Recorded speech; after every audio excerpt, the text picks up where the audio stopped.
歡迎大家收睇今集嘅早着先機啊！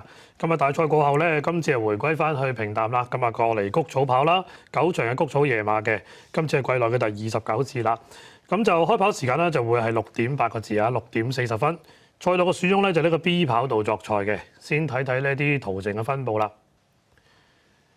跑馬地咧就慣常都係1000、1200嗰啲會比較多啲啦。咁啊今次又亦都會加埋啲1800啊、2200喎，今次5個路程咧都有選擇。另外咧，亦都講啲累積多寶啦。先嚟就3T 啦，有200萬嘅累積多寶。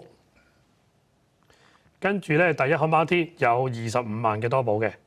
咁啊，講開啲多寶，順便睇埋咧更改大彩池嘅情況啦。咁啊，3T 啦就5、6、7場啦，2口嘅三寶，咁啊另外4口嘅馬 T 啦。六環彩咧就係第4至第9場咯。另外亦都有馬退出嘅新鮮滾熱辣就係8場7呢隻聖萬金咧，應該預計都係熱門馬嚟嘅，因為佢排1檔嘛。結果補上嚟呢隻都係實力馬，就係添開心，騎師咧就係班德禮。至於今次賽事裏邊咧，亦都有啲從化兵喎，嗰邊嘅狀況係點啊？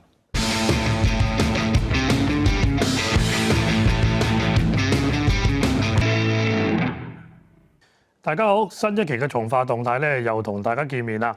咁啊，剛剛咧過去咗琴日嘅精彩國際賽嘅事之後咧，咁啊晨操咧繼續都停不了嘅，因為大家咧翻睇個賽期都知道咧，12月份咧其實好多賽事都跑得好密嘅，2日一戰、2日一戰咁樣，直至到聖誕過期去元旦咧都係跑得咁密嘅。所以今朝咧喺從化咧繼續都安排咗10組嘅試習。咁啊，今朝亦都好多位騎師好勤力地上咗去試習啦，譬如阿田泰安啊、希偉森啊、楊明倫啊、梁家俊嗰啲常客嚟㗎啦，時常都見得到。咁啊，今朝都有啲馬值得跟進，咁但係咧容後再同大家分享啦。咁但係咧上個星期咧，大約10日之前度咧，有一朝咧都試咗好多大閘咧，值得跟進嘅馬咧都唔少嘅喎。整咗個表俾大家睇睇啦，就係12月5號啦。嗱，我簡單講啦。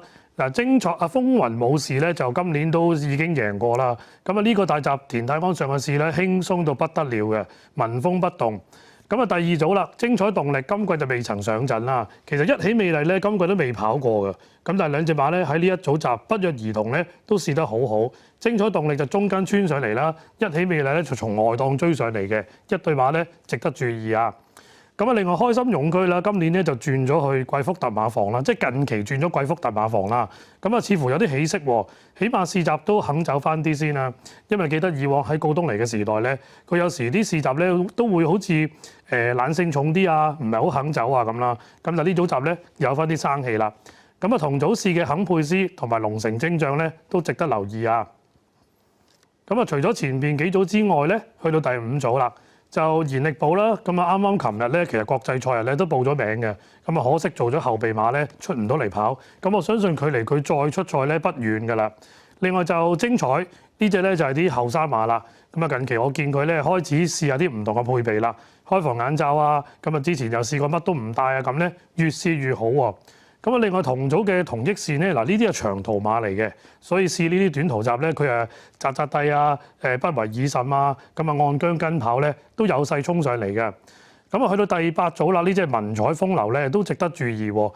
佢係一隻52分嘅側身馬，咁但係咧我印象中咧3番4次試集咧試直路集啦，今朝再試集啦，都追得幾好嘅。所以呢啲馬咧，如果季中出嚟跑咧，值得注意啊！咁另外最尾嗰組平海之星咧，呢啲都係密鑼緊鼓咧，近期不斷咁試習咧，一路提升個狀態嘅。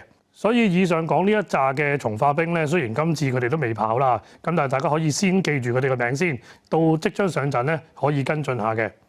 好啦，講完從化大閘跟進馬咧，睇睇今次谷草嘅正題啦。今次嘅從化兵咧就唔算太多啊，咁啊揀咗3個倉口同大家研究下啦。黎超星，中間就姚本輝啦，咁另外鄭俊偉啦。先睇睇咧2場6呢隻威德勇士。嗱呢隻馬咧個健康情況就麻麻地啦，操練咧亦都甩甩咳咳嘅。咁啊查翻佢10月份曾經停過啲操練啦。咁同埋呢啲單跳咧，硬係都覺得隻馬好似過步唔係十分之流暢啊，即係唔係好順咁嘅。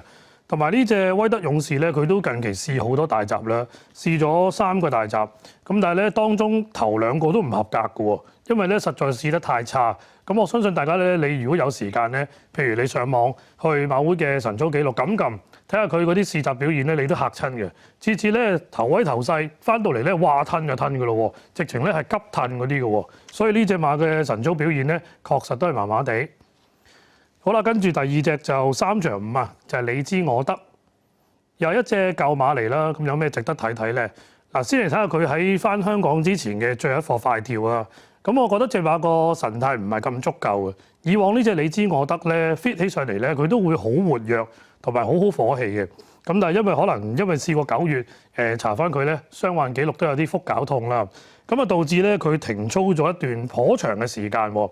咁啊由8月尾啦至到10月尾咧，操練一直都係間斷，即係唔係好正常啦。總之就唔係正常啲操練啦。所以呢隻馬個狀態咧，頭先睇啲快跳咧都係未夠嘅。好啦，跟住睇第3隻7場6啦，呢隻大回報，佢就最近轉咗去泥超星度啦。咁啊11月嘅中下旬咧，完成咗呢課快跳咧，就翻咗嚟香港啦。咁睇隻馬咧，嗰啲出步咧，仍然都係有啲跳下咁嘅。你睇到隻大回報咧，啲腳法咧，佢出步咧，佢攬得好闊，但係咧佢唔係好靚腳法嗰啲馬。同埋落地至今咧，試咗2個大閘都係沙田閘啦。譬如見到布文斯、艾兆禮士，咁但係最終咧都唔係呢2位騎師跑喎，就落咗喺潘頓手。咁但係潘頓跑，即係我一定知道就係會熱咗好多啦。咁但係隻馬係咪好咗好多咧？轉咗倉我又唔覺話好大嘅轉變啊！咁呢啲咧，大家可以臨場咧留意下啲票數啊、飛數有冇異動咁咯。好啦，總結今次呢3隻嘅從化兵咧，3隻咧都係曾經傷患過啦，操練間斷過嘅馬，所以都要小心啦。威德勇士、你知我得同埋大回報咧，幾隻馬我自己都唔係話咁睇好住啦。好啦，今日嘅從化動態講住咁多先，睇埋揀咗咩馬房啦？揀咗羅富全同埋方嘉柏，要留意翻咧。今次就4班1,200嘅拆組有3組㗎，分別就第3、第5同埋第7場嘅。咁啊，另外啦，羅富全馬房本領非凡，贏開啦。自動自覺之前都贏開啦，南區之星當然都係啦。咁啊，2隻打黃牌，本領非凡繼續跑。另外有優先出賽權咧，就係嗰隻大眾快區喎。咁啊，另外方嘉柏馬房啦，總數就有7隻馬做過正選嘅。咁啊，其實色數都係啱啱跑咗冇耐而跑得好啊嘛。咁啊，都係要高度留神啦。睇完練馬師啦，亦都睇埋騎師咧，今次揀咗邊2位？咁啊，琴日騎師王咧由潘頓成為騎師王啦，結果贏咗3 win 啦，贏咗頭場金匯千歲，贏咗2項1級賽。咁另外麥道朗亦都3 win 嘅，不過咧佢個位置數目咧就唔夠潘頓多啦，所以咧潘頓就緊壓過咗佢。咁啊，今次揀呢2位啦，布文同埋麥道朗啦。提大家咧，麥道朗嘅客串期咧就到㗎啦。佢同杜遠欣咧跑埋聖誕前夕咧就會走㗎啦。所以咧，我諗大家都要睺實麥道朗啦。近期可能咧都會係好多馬會熱門㗎啦。咁啊，今次布文咧亦都好少可跑足9場喎，因為佢嘅負磅問題咧，今次接馬好多嘅，值得留意啊。另外嘅騎師事項咧，停賽就有2位啦，黃志宏啦。咁另外巴道咧就有好多即係停賽在身，亦都有啲上訴添嘅。咁但係依家都停緊啦。仲有養傷咧就係黃寶嚟啦。係啊，咁佢個上訴都撤回咗啦，咁啊繼續就即係沿用翻之前嗰個啦。好，咁啊，與此同時，頭先我講咗啦，咁啊揀咗嗰2個馬房羅富全同埋方嘉柏咧，其實丁冠豪同埋蘇偉賢今次呢2個馬房都係唔錯啊。咁另外就頭先都睇咗個路程分佈，因為好少嘅，乜嘢路程都有啊，基本上咁啊又咁啱跑沙田，啱啱國際賽呢個用 A 欄咧。咁啊入邊冇人要喎，笪地啊攞晒出嚟中檔，咁睇下今次跑馬地呢個草地會係點樣啊？咁啊其他特別嘢就唔多，睇馬由頭場賽事睇。頭場賽事2200米嘅長途賽，咁啊5班，咁啊都係熟口熟面嘅對壘嚟㗎啦。咁啊之前就係香港精神贏嗰場啦，咁啊都好多馬對過，不過嗰場得7隻，今次12隻咧去跑馬地係出足㗎啦。8號馬華美之威係較為醒啲嘅。好啦，冇馬配備改動嘅睇馬，幸運同行。當然佢嘅不利地方就係得1020磅到啦。咁但係都係長途，都係應該跑偏長路程嗰啲馬啦。一路跟住喺後邊，其實跑過落班咯。呢隻就暴風雷啦，次次跑親長途咧，基本上都係佢大熱門嘅。咁同埋佢係熱到咧一面倒，熱到冇味嗰啲馬。佢唔係唔好狀態啊，不過佢至今暫時都未贏過啊嘛。啊，呢隻馬都幾犀利㗎。過1200磅啦，第一，第二好重口啦，第三好難騎啦，第二季馬翻嚟可以咁樣跑到2200，但係你點留啊？真係我見佢好似頂得咁辛苦喎。反而呢隻和道威咧都比以往係好咗啲啦。咁啊配備亦都冇以前咁多。呢課今朝跳咧模式開始有㗎啦，但係嚴格嚟講咧，其實隻馬可以再順啲嘅，即係嗰啲出步。係啊，可以再甩到個口多啲啊，更加靚仔。好啦，呢隻就夢照發，我成日都好驚呢隻馬會爆啊，即係爆冷嘅。即係佢基本上佢真係唔差㗎，你望個樣。但係我呢個夢都發咗好多次啦，都真係唔知邊一鋪係咯。好一對啦，外邊咧就今場跑嘅盈利寶馬，咁佢係長途馬啦，所以跳足3段1200咧，佢都可能唔係好夠喉，都一路要養住啦。不過不失嘅觀感啦。唉，有啲馬都幾難搞啊，譬如黃金風速呢啲都係啦。今次咧佢都做得幾多先至再攞出嚟跑，但係新近佢係試咗個16集咧，好似普普通通咁樣，唔知真係會唔會突如其來咧？真係。嗱呢個華美之威咧，我自己覺得佢近期跳咧隻馬係幾活躍嘅。咁啊，好少見隻馬係誒有啲生猛嘅感覺啦，跳完行翻去咧精精神神咁。咁睇下今次跑成點啦。都係一堆難贏嘅馬一齊喺度跑緊啦。好啦，宇宙之光，其實我覺得呢隻馬好咗少少嘅，即係嗰啲展步啊、力度啊，咁但係都唔係咁容易揀咯，即係純睇馬就覺得好一啲咯。呢隻就香港精神啦，上次都睇準機會咧，就一擊即中啦。因為上次賽前啊係咁拍跳，結果咧又跑啱啦，人哋又跑得麻麻地，咁結果贏咗啦。復課就維持翻咁上下觀感。好，咁啊埋邊嗰隻就永勝金區，出邊嗰隻係天天有福啊。咁啊永勝金區都係正常照行照做，等翻啱路程咁啊去跑。今次就丁冠豪，啲馬就幾好嘅，咁睇下呢隻有冇運行下啦。皮具大師啦，咁啊上季都幾好成績嘅。咁但係今年咧跑落嚟個感覺都係唔算太過特別啊，咁啊整體神操就上落唔大咯。好啦，頭場嘅5班2200啦，都係一場局勢相當之混亂嘅馬。咁其實你話要投注上揀得上手咧，唔少馬嘅。咁但係我就揀咗兩隻咧，近期有啲轉變嘅馬，就係呢一對啦。咁啊呢一對我今季其實都好少揀，呢隻黃金風速季初明係睇到佢咧唔係好夠火氣嘅，咁一路都跑啲1800啦、田草啦，有啲直情放都放唔到添。咁但係你睇下近期喺從化跳咧，我覺得隻馬單跳啊，即係唔好睇嗰個試集單跳咧，隻馬爽翻啲嘅。咁啊，今次亦都報翻2200啦，更加之合腳法，都唔係冇得搏咯。咁你個華美之威亦都係少見近期好好狀態嘅馬。雖然佢過往健康有啲咁多隱憂啦，咁但係咧近期都成日都3、4、5名啊，都會見到佢咯。咁希望呢一對馬形勢幫到咧，可以交到水準啦。其實我覺得今次賽事好多場都係呢啲咁嘅亂局啦，一齊唔容易贏嘅馬堆埋一齊跑，你暴風雷咁樣，幸運同行，咁啊和道威，夢照發嗰啲全部都係難贏嘅，咁啊睇下邊個形勢造就啲啦。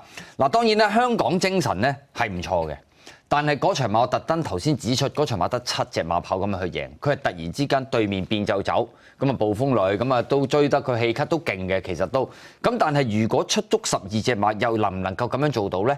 咁我覺得呢個真係再值得斟酌。咁着實8歲啦，香港精神保養佢算係唔錯嘅。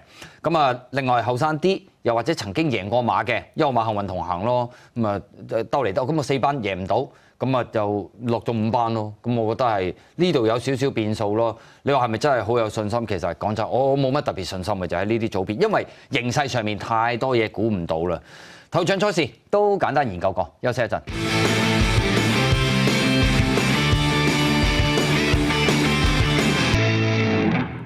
睇到第2場啦，就跑翻短途啊，5班1000啦。呢組咧好多都近期都上陣過嘅馬嚟㗎啦。咁啊較好狀態啲嘅馬咧就係東方魅影啦。配備轉變有幾隻嘅，開心馬啦，除咗個頭罩，重戴眼罩，除埋個防山眼罩添。威德勇士除交叉鼻箍，上校就除面箍，重戴開縫眼罩。天火同心除交叉鼻箍，重戴環形口含鐵。最尾專家咧亦都重戴翻個面箍嘅。好，先睇呢隻鼓浪高升啦，咁啊較早前都冇乜特別表現，咁但係咧上次一落翻嚟呢啲即係5班咧，佢都撲上嚟跑咗個第4，咁你話狀態係咪好大嘅轉變咧？我又唔覺嘅。上次慢，其實出就好慢嘅。好啦，言心聲嗱，反而我覺得我上次睇少佢嘅，因為我覺得咪都又轉配備試，我賴咗試泥就可能唔走啦，跟住個配備唔啱啦，轉咗啊佢咁樣都幾蝕嘅情況之下跑得好嘅。呢只就開心馬啦，咁佢個狀態都係平平穩穩。咁但係依家有時咧，呢只老馬咧個閘傷唔係好準嘅，佢有時耐不耐都會慢下閘啊咁嘅。其實都唔係好鬥得㗎啦，上次一拍住嚟鬥就冇㗎啦，即係跟住又轉配備啦，希望可以集中啲咁啦。嗱呢啲魅力星咁，之前可以跑到係完全唔知點解會跑包尾嘅，咁啊跟住突然之間轉咗啲配備，又可以擁前啲擺咗喺前面又上咗名嘅，其實相隔一個禮拜嘅咋。呢只就威德勇士啦，亦都有啲缺貨嘅記錄。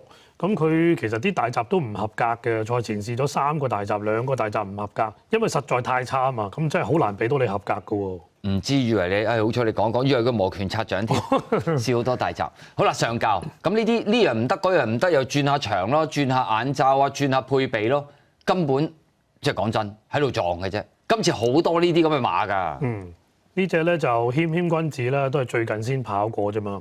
咁我哋一路都讚呢只馬個狀態好嘅，只不過佢好尺寸啦，要引得好靚啦。咁你普頓跑咧，佢係走位好啊，咁但係你又驚會塞車㗎嘛。佢都係10日到㗎咋，相距上一次跑外邊天火同心都一味就係想頂，點解會擺尾一個頭就係因為佢唔想佢出頭走咗去啦，一路所以左手重啲，咁啊埋邊嗰隻轉咗馬房呢隻紅黃繽紛2馬5馬，咁啊飛躍精英啦，都係啲最近先跑過冇耐嘅馬啫嘛。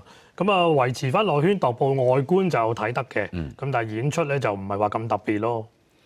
嗱，被動型嘅後上馬又要攞位啊，各樣嘢啱做就先得。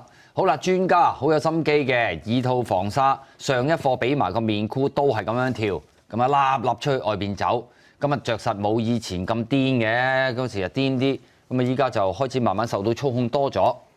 一對馬啦，就銀亮豪俠喺埋邊啦，外邊咧琴日都有上名喎，風神啊，咁啊銀亮豪俠拍跳就冇乜特別。嚟到第2場嘅低班賽啦，5班1戰啊，呢場咧其實都好多唔係好夠把握嘅馬啦，咁我揀咗2隻。3號嘅東方魅影咧，我決定都跟多一次嘅，原因咧就因為今次嘅內檔仍然都幫到佢，同埋你睇下上次個賽事形勢咧，被逼佢要帶頭啦。咁你好多時好多朋友都會覺得帶得咁慢，慢步速貼晒欄，翻到嚟都唔多，你叻極有限啦，未必嘅。你見琴日莫雅跑嗰隻勇者為王嗰隻一出都好勁啊！琴日撳得夠慢啦啩，翻到嚟咧話冇就冇嘅，所以啲馬咧有時個跑法跑唔啱，跑唔到佢嗰個心情出嚟咧，佢交唔到就交唔到咯，唔出奇嘅。咁啊，另外專家就跟住個賽績走啫，其實神操咧變化就唔係話認真咁大，咁但係你睇佢上季同今季啲1000米咧，成日都追近嘅，咁啊又減咗啲分，減咗啲磅咁搏佢咯。當然啦，有時我哋會談論下啲配備嗰啲嘢啦。有時當然你就係呢樣唔得，嗰樣唔得，咪嘗試下撻着佢咯。就等於勇者為王咁，佢可能自己望空咗喺度跑，冇馬喺佢前面走咧，佢冇咗個競逐意欲嘅時候，可能啲馬就自己會褪。二來可能個場地都好有關係，因為當日放啦或者走入邊嗰啲馬咧，基本上都冇乜特別嘅。咁啊揀翻隻2號馬嘅燃心星，我頭先都講晒㗎啦。上次賽前嘅試習我真係唔中意嘅，咁啊都你可以睇翻上次嘅早着先機有時間，即係又褪啊，又可能配備唔啱，又路程短啊。咁但係落場跑佢轉翻另外一種配備嘅時候咧，佢又跑得幾好。其實咪大家咁上下轉下配備，嗰隻睇下得唔得，嗰隻縮程又睇下得唔得，但係嗰隻又流閘嘅，咁啊跟住又追啲，即係譬如鼓浪高升咁啫嘛。我覺得較為試正啲，有正常檔位後生啲，咪就係要嘅燃心星啫嘛。第2場賽事都簡單研究過啦，接住落嚟第3場，嚟到第3場賽事呢一座4班1000嘅短途賽啊，10號馬文明福星同埋3號嗰隻星雲笑着都係狀態較為醒神嘅。好啦，冇馬作出配備嘅改動就開始睇馬啦。呢隻就津智神，我記得呢隻津智神咧本身都唔係一隻話大噸位嗰啲馬嚟㗎啦，原來都有1084，望落去佢就矮身一啲嘅。咁啊，以前都試過係交出好嘅表現嘅，咁但係都好奇怪嘅，咁啊都可能等隻馬自然成長啲啦。咁啊到依家先至係今季嘅第1次上陣喎。其實佢喺今季未試習之前咧，佢都曾經有少少功夫唔完整，又唔係好多日，咁但係後尾係做翻足咯。跳咧就呢課都有啲豎起條尾啦，仲係咯，仲越豎越高添，唔知係咪睄到啲咩咧隻馬？咁啊麥道朗跑啊，呢個配搭有啲意外咯。今次好多呢啲咁嘅馬㗎，即係嗰啲豎起條尾，一陣再逐隻睇下。呢隻就馬上型，佢跑咗一場㗎啦。咁但係我覺得隻馬個身咧都好似好硬咁樣啊，都唔夠柔身啊，再跑跑先啦。睇睇呢組試習啦，跟前第2咧就你知我得，至於尾二咧有星雲笑着，星雲笑着出現喺谷草咧都唔係好常見啦。咁因為佢集中都係跑沙田為主。咁但係呢隻星雲笑着咧，我覺得佢近期啲快跳咧，佢係幾吸引嘅喎。除咗呢個大閘追得好啦，抽出中外檔開到步俾佢咧，佢係追得勁嘅。咁啊，之前亦都有啲拍跳啊、單跳咧都幾醒啦。咁但係埋邊嗰啲就你知我得腹絞痛啊，之前試過，所以都停咗一輪咯。冇咩啊，我贏4班千四啫嘛，響4班千四輸俾一定掂，贏緊金鑽精靈、紅衣醒目落嚟呢度同你哋呢班跑咧，好似都幾天淵之別。睇下搶唔搶到前啲啦。細水長流啦，住尾啊，係啦，後邊咯，前邊就嗰隻豐功偉績帶住佢。呢課就12號招，咁其實今朝一模一樣嘅啫，都係咁啫嘛。咁我覺得隻馬未算好靚嘅，不過上次都爭啲贏咯。1224磅嘅。好啦，你知我得。如果淨係睇嗰個同情往績啊，梗係都算唔錯啦。咁但係呢隻馬曾經係試過腹絞痛，做過手術，喺9月頭嘅時候啊，咁所以都停咗一大輪功夫先至再攞出嚟跑嘅。勇威神驅啦，今朝亦都落翻課草地就近鏡啦，就係杜婉欣去過當試嘅。咁就係上次都跑得好靚好靚，加埋自己又健康正常喎。佢試過有血噶嘛，結果都係輸俾廚神，咁啊真係可惜啲啊。好啦，呢隻你嘅喎，中意嘅喎，曾經金進星。咁跳咧，其實都算可以啊。咁你嗌跑法被動又唔係咁容易贏，咁佢個性就係咁都冇辦法㗎。但係操練係正常啊。好啦，跟住睇下呢啲快活同盟啦，比較後生啲嘅馬。神操咧就唔係咁起眼啦，呢隻即係呂健威嘅側身馬，佢好多都係咁啊！依家啲即係後生馬都1237磅啊，即係咁你驚個頭段立啦。好啦，跟住就爭旺。咁啱啱又有隻曾字係咁啊退出咗啦，咁啊啱啱跑日馬，跑完上次之後，咁啊呢隻馬又係曾經缺過貨，10月尾嘅時候都成個禮拜啊。文明復星啦，近期就少啲見佢，因為佢喺從化啊嘛。咁但係呢啲文明復星咧，佢係有啲禮計嘅，因為成日都會側頭啊，即係轉腳方面有啲論盡，但係佢幾好狀態嘅。係啊，佢轉彎睇下急彎又會點啦。好啦，跟住睇下呢隻就至尊完美，可能咧就慢慢好啲嗰類型嘅馬啦。咁又係嘅，無偉傑有時啲新馬，我唔理 PVG 都好啦。咁佢有啲係慢慢循序漸進係搞得幾好嘅。而今次呢一匹馬係試咗2個草地閘嚟跑，2個草地閘都擺前咗，係真係有啲唔同喎。都唔好理啦，4班1200拆組咧，大件擺前後生嗰啲咧，都諗佢啊。前邊啦，至尊完美啦，呢啲喺從化嘅踱步，咁佢都係一隻我哋好少見面嘅馬嚟嘅。咁啊睇下憑藉住依家呢個初起階段咧，夠唔夠用啦？好啦，咁啊千杯啦，咁啊有隻就嗰隻跑咗650嗰隻就跌咗啦。加州活力，加州活力啦，咁佢自己跳。不過我覺得呢隻千杯咧好沉嘅咋，我見佢啲單跳咧都唔係好走嘅啫。嚟到第3場啦，4班1200咁啊，正如阿浩然講話啲拆組嘅問題咧，所以你睇下呢組咧，就算你話成為熱門嘅馬，都係好多缺點嘅。即係你嚴格去挑嘅馬咧，其實隻都有啲甩甩咳咳嘅地方。嗱，譬如好似我揀嘅細水長流，明顯個狀態唔夠啦。嗱，爭旺缺個貨嘅，咁你呢一對馬其實除咗呢一對馬之外，勇威神驅健康曾經出過問題，你知我得腹絞痛停貨，尊至神貴內第一次跑。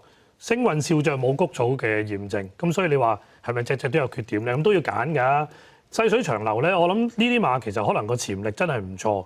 上次賽前係完全唔起眼嘅，結果好即係都跑得好好啦。咁同埋近季你見好多谷草起步咧，我留意翻你睇下近期啲即係馬王級嘅馬咧，佢哋都係谷草起步。金鑽貴人谷草贏啦，浪漫勇士谷草贏出去啦，所以你唔好話依家啲後生馬喺谷草浸住唔叻咧，未必嘅，可能佢哋依家先至即係上都未定嘅。咁啊，爭旺啦，即係當好，我諗都可以拖翻啦。咁譬如呢一組馬4號馬嘅細水長流啦，咁呢啲係列翻貨翻嚟香港啲貨就通常都有好多都係做咗好多外地就算official 或者 unofficial 佢官方或者非官方嘅彈集試集，咁呢啲馬都做好多嘅。咁之前日馬再上一個日馬嘅時候都已經好多隻，有啲呢啲馬跑得好噶啦。咁所以細水長流就算我而家見佢咧，色水未靚，唔知點解仲係有啲樹尾，可能啲馬仲係未係好熟啦。咁但係一出跑谷草係已經跑得好啦，1200幾磅。咁啊對住頭先。我都唔再數咁多啦，康都數晒啦，即係嗰啲唔係嗰啲有問題就嗰樣咁樣，所以喺呢度就佢叫做好人少少咯，咁啊希望跑高啲啦。3號嘅星運笑着，咁當然有權直情係贏晒你都有可能嘅馬啦。第3場賽事都研究過，休息一陣。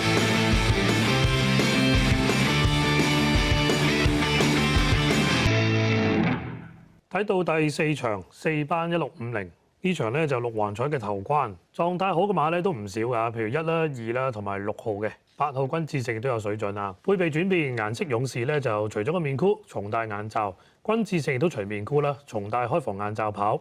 咁啊，另外標誌啦、喜行都係除面箍喎，咁但係喜行咧就加翻個眼罩嘅。好啦，醒目先驅董明朗咧就解約就翻咗去家鄉度跑馬啦，就落咗潘頓手啦。今季其實佢應該贏㗎啦，季初第一場都咁，依家希望都可以重立正軌啦。馬嘅狀態好嘅。好，再睇下唔係潘頓跳係點啊？即係我覺得都有啲分別嘅。咁啊，當然即係各有各啦嚇。咁但係就鬆住走咁後生，呢隻馬都仲係喺度進步緊啊！再嚟就本領非凡啦！呢隻馬上次都見到個狀態咧，確實係好吸引嘅。尤其是你如果有現場見到隻馬行圈咧，我都好少有見到隻馬咁神氣出到嚟。咁亦都當然要就得到啊，發揮都順暢先至贏得到啦。有好多嘢夾嘅。咁啊，結果真係俾佢夾得中啦。好啦，跟住睇下呢隻就顏色勇士試咗個大閘啊！嗱，呢馬咧上一次係相隔咗1個禮拜就咁樣跟住攞去跑啦。咁啊，跟住今次就隔翻比較長啲嘅時間先再攞出嚟跑啦。咁啊，試閘亦都合格咗先至嚟跑呢場馬啦。咁啊，今次就重戴翻個眼罩。但係我見隻馬咁樣試閘翻到嚟，要執得好緊要先至叫做保持翻個同速，我又覺得麻麻地喎。係啊，都騎得都幾犀利啦。咁你隔離左右好多馬都暫時嚟睇未算話特別好叻嗰啲馬啦，即係我講試閘嗰堆啦。咁你就咁睇佢跳咧就普通啲，要俾啲時間再睇睇啦。好啦，跟住就堅闖，仲有隻快活同盟。咁當然堅闖你話佢特別叻，已經應該都唔係㗎啦。咁但係你見佢不斷喺度，呢啲馬王寶嚟，其實我睇到真係未必發揮得到，有尺寸又難跑。咁啊，跟住又1400又泥地1650咁，叫做乜嘢都試下啦。好啦，今次亦都賽前試埋個大閘，俾人幾人安逼下去嘅。咁佢 OK 做到嘅。當克唔克服到咧，我就唔知啦。但係佢跑咧就應該好啲。馬嘅外觀咧就企企理理嘅，咁啊，但係過往佢試過心律不正嘅呢隻堅闖啊，所以佢有啲健康上嘅隱憂咧，大家都要留意翻。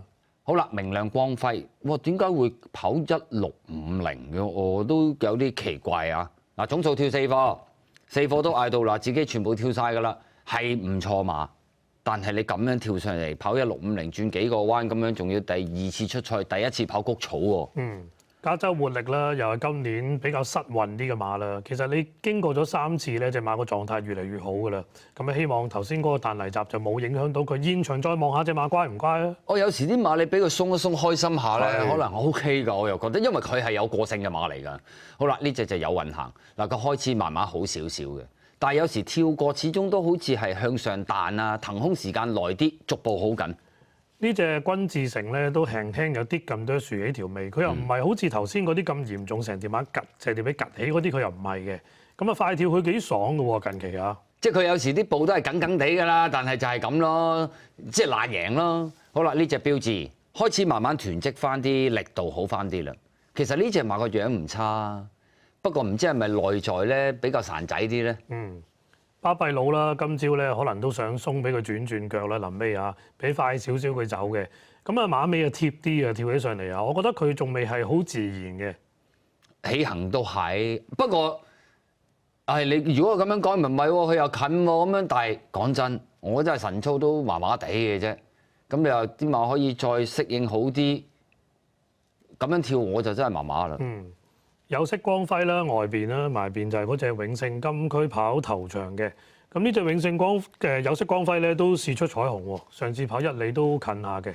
好啦，嚟到第4場啦，又係另一場嘅亂局，4班1650米。咁我相信咧呢隻馬膽1號馬嘅醒目先驅咧都係眾矢之的。咁啊，到底佢熱啲定係加州活力熱啲咧，就言之尚早啦。咁但係一對馬咧，我覺得對碰 Win 咧都相當硬淨。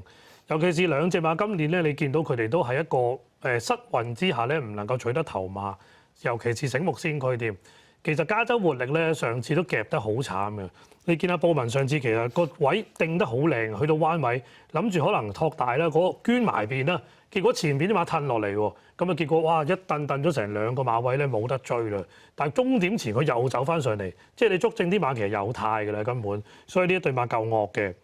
其他邊線嘅馬又拖翻2咯，新勝馬本領非凡咯。另外我覺得其他好多都唔係咁特別嘅咋，睇下會唔會咁正路咯。即係講真，咁2號馬其實我覺得你話好硬淨，我又覺得唔係。咁但係你唔揀，咁你仲揀乜嘢咧？我真係講真，我真係唔有啲我自己諗唔明。咁佢操練又正常啊，係咪？咁但係佢需要一隻夾啱形勢嘅贏嘅馬咯。我覺得本領非凡就係。但係如果咁樣比較嘅話，其實有啲馬好㗎。1號馬醒目先驅。咁當然啦，咁後生已經咁早喺一啲較為中距離跑得好嘅馬，其實醒目先驅點會冇用啊？但係個問題係，可能啲馬在心智上面成熟啲，佢會更加好啲。因為心智成熟啲，有幾個層面，可能姜口上面佢可以操控得好啲，孭磅能力會強啲，攞位隻馬嘅膽大啲。即係呢啲係要等隻馬逐步成長先至能夠囤積翻嚟，咪一嚟就有嘅。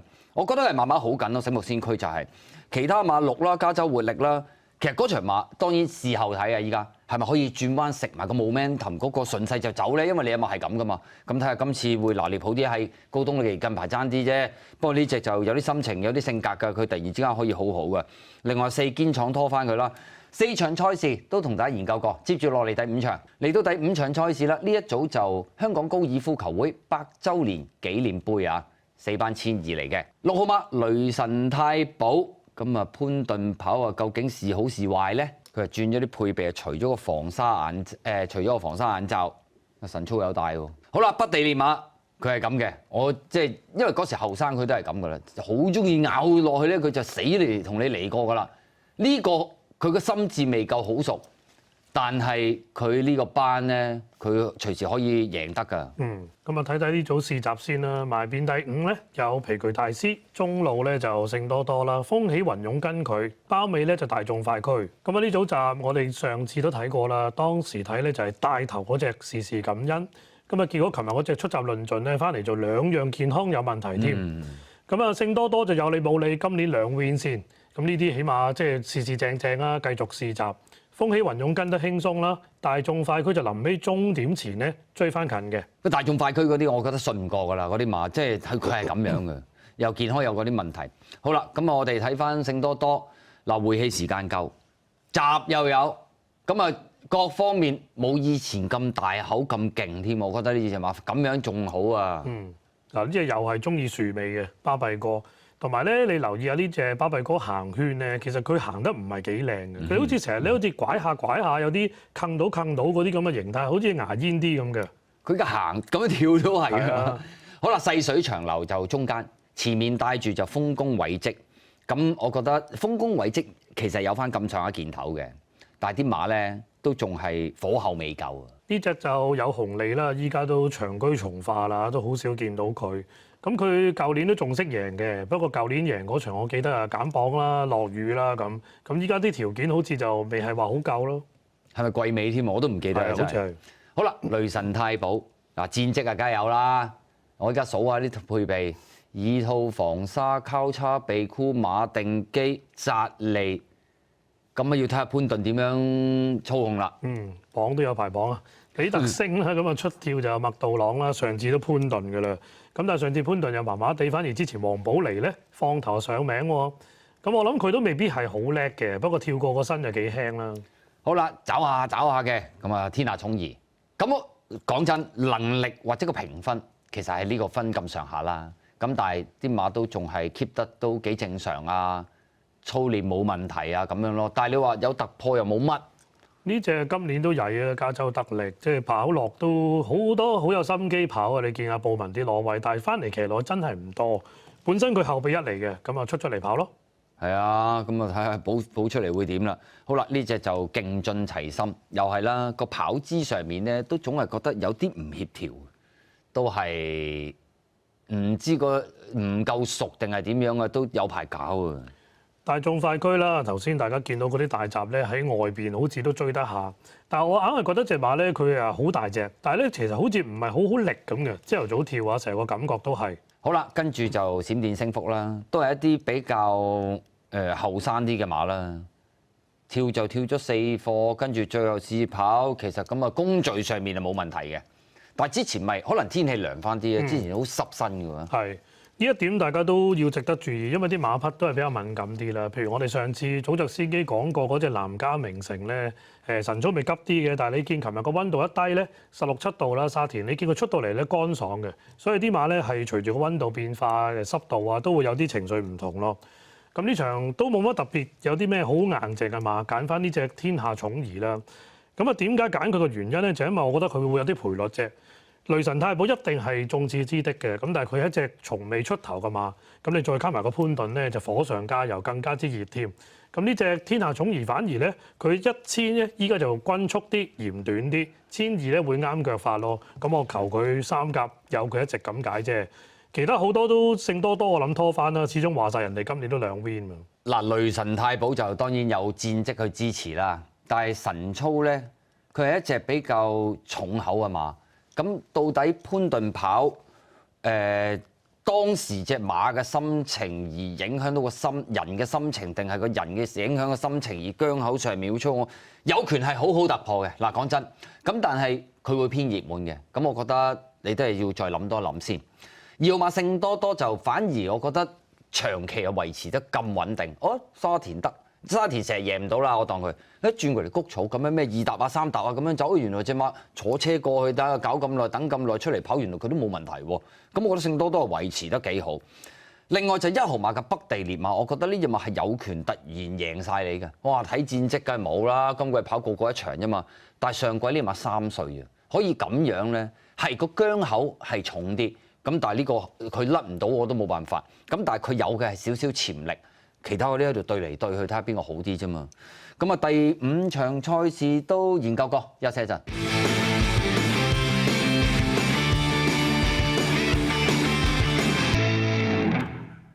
繼續睇馬嚟到第6場啊，4班嘅18呢組咧都係頗為勻循嘅。咁啊狀態好嘅馬就近況贏開嘅雙贏啦、康昌之星啦同埋風起雲湧都靚嘅。配備轉變就歡樂老窩今季就轉咗貴福特馬房啦，隨頭罩隨綁利，除咗個防斜跑必，重戴環形口含鐵，風起雲湧都轉啊，隨眼罩啦，初戴開防眼罩跑。好啦，先睇呢隻得意佳作就落翻嚟3班啦，落翻嚟4班啦。咁佢係一隻老馬啦，都7歲啦，咁維持翻一個相當好嘅神態咧，已經冇乜特別好明顯嘅退步咯，都算係咁噶啦。好啦，保研得咁啊有體力啦，肯定有充足嘅體力去支持先啦。咁啊細圈出嚟騎下，咁佢真係我諗喺由佢復出跑，係真係睇到佢囤積翻嗰個朝氣出嚟嘅，佢係真係好咗嘅。呢隻就金區永騰啊，咁佢係一隻即係大體型嘅馬，但係咧佢大體型得嚟咧，佢唔係屬於靈活嘅馬嚟嘅喎。咁你見到佢個身啊，時啲跳咧個步姿有啲即係緊縮生硬啲嘅。銀量豪俠就埋邊。咁你拍嗰隻一支箭就梗係要一路逼下㗎啦，一支箭就會立啲嘅。咁但係一支箭我覺得咧，佢做得唔錯喎呢隻馬。接咗手之後又慢慢跑下都 OK 喎。呢隻就真係馬如其名啦，雙贏近期咧打贏咗2場係咯。咁啊杜遠恩發揮亦都應記一功嘅，令到隻馬改善咗個壞習慣就係出閘好啊嘛。咁依家隻馬都仲好活躍。好啦，跟住包裝旋風嗱，呢隻馬又係嘅，其實佢真係。轉咗馬房咧，佢喺阿伍鵬捷度，佢真係養翻好咗啲。即係你話能力就咁都冇計㗎，呢個能力冇得變㗎啦。咁但係可能佢健康維持得好咗。呢隻細細粒咁嘅呢隻勁進良駒啊，奧爾文咧一騎上去啊，領勢顯得隻馬矮細嘅。咁啊，今次啊大幅跳程過嚟谷草跑1800喎，呢個勁進良駒都幾大膽啊。咁啊，睇下佢會點啦。好啦，再睇就中國心啦，呢課就最後試跑。呢馬佢仲有啲樹尾啫，但係之前潘頓跳嗰啲咧單跳好鬆，拍嗰課一撲上嚟追得好好。一對馬啦，咁啊外邊咧就寶城智星，埋邊就一風雲。呢隻寶城智星咧過往都係谷草啊，譬如1里啊、1800都係射程範圍。咁但係近期咧隻馬唔係好夠快喎，落場跑。係咪真係斷咗纜就係好似真係唔得？之前其實佢拍跳嗰啲咧，佢懟過佢好快㗎，咁但係要可能想撻翻着佢啦。好啦，康槍之星，咁我諗慣例後生識追谷草冇問題，操練正常，奈何就係呢個檔位啊！歡樂老窩啦，咁睇睇轉咗倉咧，即係執一執啲配備，會唔會令到佢落場都留得靚啦？貴福特咧都幾興咧，朝頭早啲馬跳得慢嘅，咁但係跳得慢有跳得慢嘅好㗎，未必係即係唔做嘢㗎。好啦，嗱呢隻又係樹尾㗎啦，咁所以有時即係我講細馬未必唔得，捉完都好叻添。咁呢啲樹尾嘅馬唔通一定唔得咩？咁但係你要睇佢跟來係點咯。佢原本翻嚟已經係咁㗎啦，咁有改善嘅當然會好啦。第6場啦，4班1800都係一場咧幾 open 嘅賽事啦，好多馬都可以諗啊，好多馬都可以揀啊。咁我就搏咗2隻馬先嘅。8號馬嘅中國心咧，大家如果從佢個晨操馬會記錄咧，你會見到佢冇拍跳。咁但係咧，其實佢上個禮拜有一課咧，佢係3拍嘅。當時咧，佢喺出邊上嚟追扣女，咁但係結果咧，臨近終點潘頓早收咗啦。咁2隻扣女彈甩咗啦，結果就唔係當拍跳喎。咁但係我自己現場睇咧，我覺得佢係拍跳嘅，所以隻馬走得好。風起雲湧咧，呢啲就長期都好狀態，但係佢係難贏嘅。咁但係睇睇下今次蘇慧賢咧，原來都幾多馬報咗名嘅喎。咁啊又有醒目先驅喺度，咁會唔會呢啲馬都配合出擊咧？咁我相信呢隻馬咁好狀態咧，都會盡跑盡用嘅。佢係成日都係會前列過終點噶嘛。所以唔緊要啊，就算嗰啲記錄上面就係即係嗰啲係已經梗咗嘅嘢啦，我睇翻我哋早著先機亦都有啲可以補充翻少少都有機會可以做得到咯。就係譬如中國心呢啲馬咁樣啦，你再一路諗翻之前話中國心唔係喎，之前都跑得好咗嘅咯喎，跟住咪黃志宏啊喺從化市大集咁麻麻地嘅啫喎，咁啊跟住啊真係個表現係未得嘅，我覺得佢有個樽頸位，佢啲馬有潛力。但係可能始終都未夠新啊，佢未跑得夠。好啦，今次有運行啦，呢鋪又配合到隻馬，開始放鬆到，跑姿整齊咗，識得用力咗，而咁啱得咁巧，就係有馬嗰隻密送棄權咗嗰隻馬心律不正，佢可以補到上嚟，潘頓跑，仲要執埋嗰一檔，咁我覺得要搏就係搏佢咯。咁啊，其他就臨場再睇啦。6場賽事研究過，接住落嚟第7場。嚟到第7場嘅賽事，呢一組就4班1200、1號、5號都係狀態靚嘅。配備改動就7啦，呢隻奇異歡聲啊，咁啊重新帶呢個交叉鼻箍，除咗個扎利，8號嘅萬里雲同埋11號嘅星之願都除咗啲配件嘅喎，一隻係除眼罩，一隻係除頭罩。好啦，遙遙日上，我諗佢上次想嗱報報泥地出牌都做唔到正選嘅，冇計啦。咁但係真係都。如果呢隻馬嚟計，佢都如日中天啊！即係都起碼一路都話贏一鋪唔緊要 ，keep 到嗰下先緊要啊！近期幾好啊，鄭俊偉啲馬咁啊，超霸星偉達都今年亦都唔錯嘅。咁呢啲我覺得目標好清晰㗎啦，因為年紀大咗，3班唔夠抽，咪落嚟4班揾食咯。佢都去到7歲㗎啦。嗱呢啲就較為後生啲啦，喵喵怪啊！咁啊上鋪就一檔咁就贏咗啦。咁啊佢喺外邊就慢慢上嚟啦，但係你睇下有耳套。面箍、鼻箍、扎利，哇！轉彎點啊？呢隻咧就智合拍啦，又係一啲即係質素唔錯，但係個體質咧就比較孱弱啲嘅馬。佢成日都會有血嘅，呢隻馬之前上次又驗到啦。但係其實咧佢個姜口唔係太好，咁啊以前有流過鼻血，上次有血就練馬師要求驗嘅，即係照鼻啦。呢隻係自動自覺，反而呢隻馬係明顯進步咗㗎，成隻馬熟咗。嚟到香港適應咗順晒，進步啊！真係好，跟住睇睇試集尾3啦，就係大回報啦，埋邊就飛躍精英。12月9號嘅香港呢邊嘅泥地試集啦，咁呢組集咧都有啲馬可能都好快會跑啦。咁啊埋邊嘅飛躍精英咧，淺藍帽咧就冇乜特別喐手嘅，一路順住跟跑，所以你見佢好似慢慢褪落去，但係其實佢係即係順住按住尾試咯。咁啊其他馬都要騎下比下啦，咁但係成堆一齊到咯，即係你話個水準又唔係話咁特別嘅啫。大回報咁啊，又再睇下佢嘅單跳啦。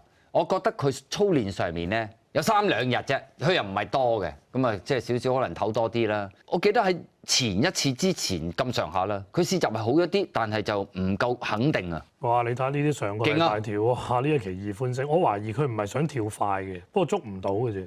佢有一起咗步咧就拉唔住啊！唔係手震咩？好震添，咁啊真係震啊！係咯，即係太重口咧又未必好嘅。好啦，跟住就萬里雲啦，佢都原來有1100磅啊，乜嘢都要試下啦，盡量即係除眼罩又試下，乜嘢都希望幫到多啲啦。嗱，呢隻棒棒糖咧，我哋落地初期都覺得啲馬好樣好型格，咁但係搞咗輪啦都忘記咗佢啦，突然間上次又爆翻出嚟贏啦。咁呢啲馬我諗其實都呢啲班站得住嘅。好啦，胡椒軍曹都講真都冇咩好做㗎啦，呢啲咪即係正常一個禮拜兩課，咁啊正常嘅咪冇嘢咯，咁啊跑住先啦。但係1200咁都難搞啩。星之源啦，都係經常會即係接近嘅馬。咁但係佢嘅跑法因為被動啦，所以成日都受制於啲賽事形勢啊、慢步速啊咁咯。佢唔係話唔好狀態，依家隻馬個情緒都比以往乖咗。嗰隻馬有1036磅，呢隻馬得1015磅就福星小子，即係冇辦法，都唔知點解一路嚟都未嚟得到嘅，咁啊再睇下成熟啲先咯。嚟到第7場啦，4班1200嘅策組。咁呢組咧都覺得2號馬呢隻超霸勝咧都係能力上可能會稍高啲啦，同埋佢係比較清晰嘅馬咯，即係好多時都係落班就會搏殺，因為機會唔係太多啦，你自己又抽到個內檔咧都要出擊㗎啦。咁啊，另外再揀一隻咧就諗緊啊，自動自覺好啊，搖搖日上好啊，定係或者棒棒糖贏開好咧？咁啊揀咗呢隻自合拍。原因都係因為麥道朗咋，因為近期我頭先都講啦，佢都就嚟即係會走啦，呢個客串期啦，所以我自己都立晒佢啲馬啦。呢啲唔係好穩健嘅，因為健康曾經出過啲問題，仲係唔止一次添。佢試過好多次氣管有血㗎啦。咁啊，搖搖日上咧，我自己對於佢最關鍵就係換咗人，因為最熟悉嘅巴道咧就停賽，用咗霍宏星。霍宏星近期都弱勢少少嘅，咁所以其實佢咧睇下處理呢隻搖搖日上同阿巴道咧分別喺邊度啦。係啊，呢組馬都有啲馬，我覺得嗱，自己即係主觀嘅願望，譬如11星之源咁。流於被動啦，咁啲馬有時點解要咁多配件2套防沙？可能佢都仲係心智上面即係神操啦，佢可以再放鬆啲，以前咪比較濕身啊。但我一再睇，如果呢隻馬咁慢腳，佢係咪應該再跑長啲？以佢咁嘅身形，似乎跑1650係咪會更加好咧？即係星之源呢啲馬，或者日後啦，或者今場贏都唔定嘅。咁希望人哋都跑得好啦，轉啲配備。1號馬搖搖日上就肯定係一定，依家喺呢組賽事裏邊都幾高位㗎啦。咁我都唔知㗎，11檔點跑法究竟？唔好講贏唔贏先，點跑先？會擺前啲跟人埋啊，定係縮喺後邊喺度捐揾位咧？即係我都唔知道。但係隻馬跑贏咁多場都仲喺呢個班跑緊嘅。另外可以留意嘅馬就係5號馬自動自覺，呢隻馬係北半球馬，上個咁後生，今季係肯定好明顯進步。我理你咩慢步速擺咗喺前面放賺又好乜都好啦，佢一定要。仲有一隻就係9號馬棒棒糖，一轉過嚟谷草跑啊，即刻得㗎啦。咁同埋隻馬放鬆到多啲啊，冇咁緊張，可能同個天氣有啲關係都未定啊。7場賽事都研究過，休息一陣。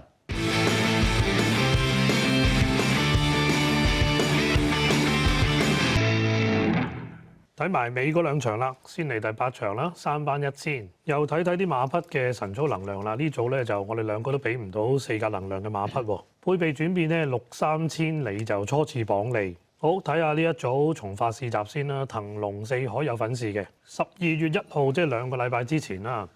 前面嘅寶駿咧就大勝翻嚟嘅，咁呢隻馬都翻咗香港啦。今朝都見到佢跳啦。咁啊，騰龍4海咧就猛咁大力騎嘅，咁佢又唔係話好曳，翻到嚟咧都喺前列嗰堆啦。中間咧就同樣美麗都琴日跑咗啦。咁我覺得佢都有佢個狀態嘅騰龍4海，不過分啊磅啊就唔係好有優勢咯。係咯，咁啊上次跑就抗拒前面踢起嗰啲泥頭啦。其實好多馬高根本係會咁樣嘅，即係你話輸到甩碌咁又唔出奇。跑完第2日又話右前腿不良於行，但係冇乜特別缺貨嘅，咁都正常嘅。年年幸運啦，又係一隻咧類似頭先嗰啲自合拍嗰啲馬咯，即係我覺得佢哋係有啲似嗰隻係健康嘅問題啦，而呢隻咧個演出唔係太過準成嘅，我覺得佢。好啦，跟住就精彩復星呢啲馬咧就仲係有啲急，有啲緊張。我都話佢贏嗰鋪沙田直路1000就自己放，哇冇乜又好似有聲喺後邊趕佢咧。佢越走越勁，佢係唔穩定咯，佢唔係冇能力啊。係咯，今朝我睇佢戴個防沙眼罩跳咧，隻馬都跳得唔順嘅嗰隻精彩復星嗱，呢隻上次爆咗個冷啦，贏咗好好戀愛啦藍地球，咁啊復課跳咧隻馬好似係規矩咗啲咁喎。我哋上次講咗啊，有講㗎，話佢隻馬其實神操真係唔差嘅，咁你又能力上面啊另外計啦，冇錯贏唔贏得？好啦，跟住就領航君子，上一鋪就阿潘頓去跑呢一隻馬嘅，跟住咧今次就回翻耐啲，再整多鋪大閘，但係佢1166磅，比上次輕咗27磅。跟住我再睇下佢有時啲單跳嘅功夫咧，佢係可能向上彈比較多，佢個動作跳起上嚟咧係有啲緊促，佢唔夠柔身，唔夠順嘅，我覺得佢。佢就係維持翻呢一個水平咯，即係佢冇話跑完又靚咗啊，或者上咗力啊又唔覺咯。咁但係咧，佢因為退出咗隻聖萬金咧，對於呢啲前速咁足夠嘅馬咧，佢會好跑咗啦。好啦，呢隻好好戀愛，咁佢啊翻咗去從化啦。上次啊賽前也好，臨場也好，我記得佢仲係急急地，所以有時啲馬翻從化咁佢又會鬆啲嘅，其實都有得爭㗎啦已經。跟住呢隻就6-3千里啦，呢啲係金朝跳嘅，咁佢係一隻好肉身嘅馬嚟嘅，成好厚身嗰啲馬嚟嘅，望落去都見到周身肉㗎啦，可以再收下啦。1226磅，好燭光晚餐嗱，我覺得呢隻馬係有啲唔同咗嘅。以前換腳好麻煩嘅，依家咧自娛咗啊，埋邊嗰隻啊，單跳佢都可以做到。我覺得佢你都可以留意下呢隻馬係有啲唔同咗。千杯競典啦，賽前咧今次就休息翻一段時間啦，所以都試咗個大閘，翻咗從化嘅咁啊，但係對住一紮咧都係啲後生馬，即係啲 L 部嘅新馬或者 K 部嘅大 number， 所以咧佢就相對其他馬咧走勢較為輕鬆啲啦。咁啊，今次亦都縮嚟跑1000喎，呢一千杯競典，馬房都變一變招啦。其實佢個狀態一路都幾好嘅，咁但係喺3班咧就唔係好夠跑，唯有咪變變咯，試下1000得唔得咯？咁啊，慶幸都唔算係好強喺呢一組別就，有啲馬縮程賺到嗰個級數，呢個我都認同嘅。咁當然亦都要睇每一隻馬唔同嘅性質啦。咁而呢隻馬今次仲排埋呢個檔咧，跟到你咧，佢識得手追馬添喎。係啊，所以大家千祈唔好話一本通書睇到老，覺得話隻縮程賺級數都係念口簧咁咧就唔啱嘅。嗱，呢個12神將咪又係縮程馬咯，但係佢均速馬嚟噶嘛，所以佢縮程咧未必話咁有優勢咯。嗰日佢同日㗎，仲有隻自力更生啊嘛，都唔得啊一樣，即係當然有得有唔得嘅呢個。好啦，再睇呢隻就巴閉王，我都係覺得咧佢啲展步咧都仲未係話好順嘅，咁啊期待佢嘅再進步啦。第8場嘅賽事啦，就3班1000，咁啊望落去咧就好似個組別水準都唔算太過強啦。咁我諗博 Win 咧都係6號嘅好好戀愛咧，值得諗嘅。你尤其是睇佢上次跑谷草咧，基本上隻馬好生，行圈頭先浩然講咗啦。你睇佢轉彎，基本上係轉得唔靚嘅，越轉就越出，越轉就越斜。咁啊結果咧飛咗出邊，跟住咧砰砰聲自己攞到個平衡咧，係咁追係咁追。呢隻好好戀愛咧，個競逐嘅角逐嘅天分幾好嘅，所以啲馬都即係高啲㗎啦，應該都。咁啊，領航君子咧就貪佢個形勢啫，因為頭先我講聖萬金退出咧，或多或少對佢咧有啲幫助嘅。呢隻馬跑翻谷草啦，用翻合法嘅潘明輝啦，所以條件佢都有嘅，一放一追先揀啦。咁啊，其他你話藍地球上次我諗好多朋友都未必揀得到，咁但係我哋呢個節目就唔係講話啲咩 tips 啊，即係點樣策略啊，咁我哋講狀態講馬啊嘛，咁呢啲係睇住佢變好嘅。你頭先咩越斜越走越成，佢越斜就越衝，係啦，好好戀愛。因為我都好記得，真係嗰日行圈喎，一睇點話咁急嘅，咁但係佢落場跑 OK 喎。因為有時啲馬唔可以淨係睇一個方向，就係我自己分享就係。行圈哇好急喎，係因為人群好嘈雜，哇突然之間見到咁多人啊有聲啊，未必可能呢啲係之前嘅嘢嚟㗎啦。隻馬要坐車過去跑馬地，喺跑馬地已經一個下晝，咁係中間可能輾轉咗好多嘢㗎啦。出到嚟其實可能之前已經焦急咗㗎啦，唔係單行圈嘅時候焦急㗎。即係我自己分享就係呢啲啦。如果呢啲咁嘅馬，佢只係得隻3歲馬嚟到香港第一次跑谷草。第2次喺香港出賽可以咁樣跑得好咧，佢係有潛力啊！但係唔排除佢今場又係急得好緊要，咁啊翻到嚟冇，咁呢個我擔保唔到。但係我睇到嘅嘢，佢係有呢一個唔同嘅地方咯。另外就7號馬添開心啦，有啲馬棄權咁啊保入，有啲馬退出咁啊保入。添開心執過一檔保入咗，咁啊都係要小心啊呢隻馬，密跑冇問題嘅喎。第8場賽事研究過，接住落嚟第9場，嚟到第9場嘅賽事尾場啦，呢一組就3班嘅1650米，好睇馬啦。咁啊，我做到後邊嗰隻就堅闖堅闖就幾人安啦，大家守韁繩唔同，馬唔同咧，一隻中低個頭，一隻少少惡高個頭，大家就腳韁繩都會唔同嘅。我做到就 OK 啊，咁啊之前健康個問題都算 keep 得好啊。好，睇睇呢組試集啦，南區之星咧就掟咗出邊嘅，萬里雲就跟佢啦。喺埋邊貼欄咧有本領非凡。12月4號嘅試集啦，咁前邊帶頭嘅就係曾強啦，咁琴日都退出咗。咁啊，本領非凡咧就冇特別喐手嘅，何澤堯啲試集咧通常都係順走啦。咁但係隻馬咧都有啲勢頭嘅。南區之星咧近期係靚到不得了嘅，即係講個神操咧，其實佢都接近有5個能量嘅馬嚟㗎啦。咁依家我都係俾4個能量佢啦。萬里雲就普通啲咯。好啦，再睇佢嘅單跳，哇！啲馬真係順滑，你睇到跳起上嚟啲馬輕身。好力，佢係唔大隻㗎啦，1027。你話上次重口咩外檔留得辛苦，哇！咁鋪我睇4檔爭好遠吧？好睇睇呢隻勁進王者嘅賽前試集。咁啊呢組集咧都好多馬值得睇啦，譬如我哋上次睇過嘅氣勢啦、武林密碼啦、至尊高超嗰啲。咁但係外邊咧嗰隻小霸王咧試得好翻好多，中間亦都勁嘅，風雲冇事。咁啊，勁進王者就喺後邊嗰排嘅，咁佢又唔係追太多，一路順住跟下咁，翻嚟就尾二過終點啦。咁啊，之前就一出即勝嘅，咁但係依家始終都未搞得翻。係咯，即係一出，我記得喺谷草啊，日馬嗰次咁話跑得好啊，咁樣嘅，我記得係。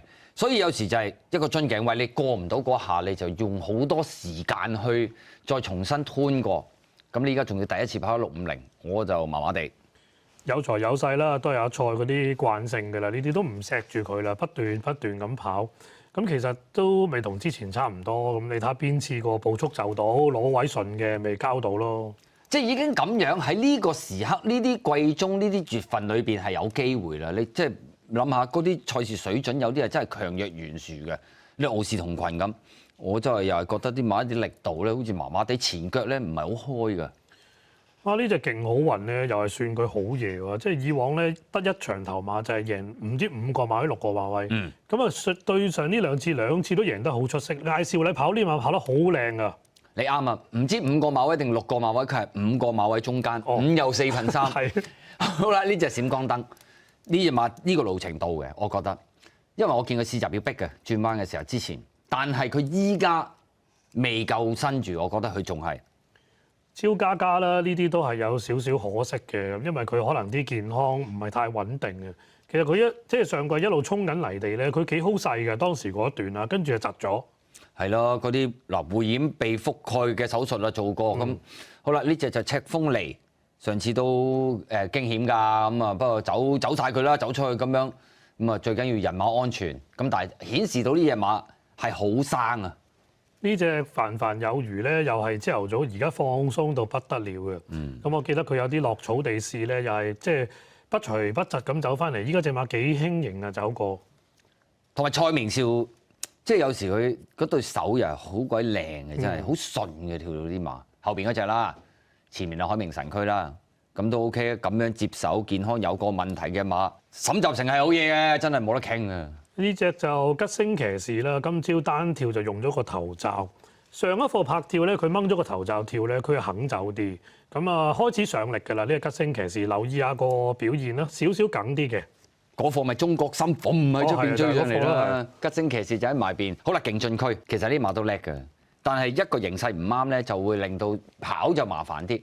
好，嚟到尾場嘅3班1650啦，咁呢場都雲集咗好多狀態好嘅馬咧一齊對壘，咁啊到時咧睇下啲騎師嘅走位啦，呢一個最重要啦。好多時啲3班1里咧勝負就係呢一點啦。譬如好似我做到季初未見佢突然間中段也有，咁啊冚晒跑啱，用啱嗰段力就贏得到咯。咁所以呢啲賽事形勢我哋賽前就難以估計嘅。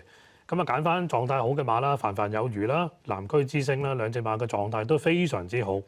凡凡有餘咧，我初都對於佢有啲保留嘅，因為健康以前喺方家柏道都好似唔係好跑得啦，好眉好貌嘅馬好似有啲失望喎。咁但係後尾搞翻好健康，正常出賽，1200、1400、1600一路步步咁上嚟，越贏越有信心。呢啲馬其實留前鬥後一樣得嘅，佢唔係一定贏慢步速㗎，所以呢隻凡凡有餘有威脅嘅。南區之星就靚到爆炸㗎啦，朝頭早非常之吸引啊！係啊，流個鼻血咁樣可以喺阿沈集成手上，呢隻凡凡有餘搞得咁好，真係犀利嘅。好啦，咁啊跟住諗，其實實力咧幾隻馬好似稱都差唔多，2、4、6、1、26啊更加添啦，咁26就比我哋見得更加多嘅。6號馬以前係一隻我記得比較有個性啲嘅馬啦，一開閘咧咪中埋一邊啊，咁中意呢個好多呢啲茄哩卡啦嘢嘅，咁但係贏完4班4勝3再即贏嘅，咁但係佢係一隻需要拉鬆個馬群，佢容易自己走位嗰啲馬嚟嘅，呢隻6號馬勁好運。好啦，跟住有相對南區之星，南區之星咧反而我覺得即係遨遊氣泡咁啫嘛，咁佢啲馬當然唔係講個能力上面啦，佢啲馬機動，佢可以咬前啲你跑就得，一轉過嚟谷草跑已經係得㗎啦。咁啊，整套嘢上面係做得好好嚟跑嘅，試閘啊、單跳啊，嗰啲馬個流程係做得好順，啲馬係明顯係進步嘅，所以我都一定會要啦。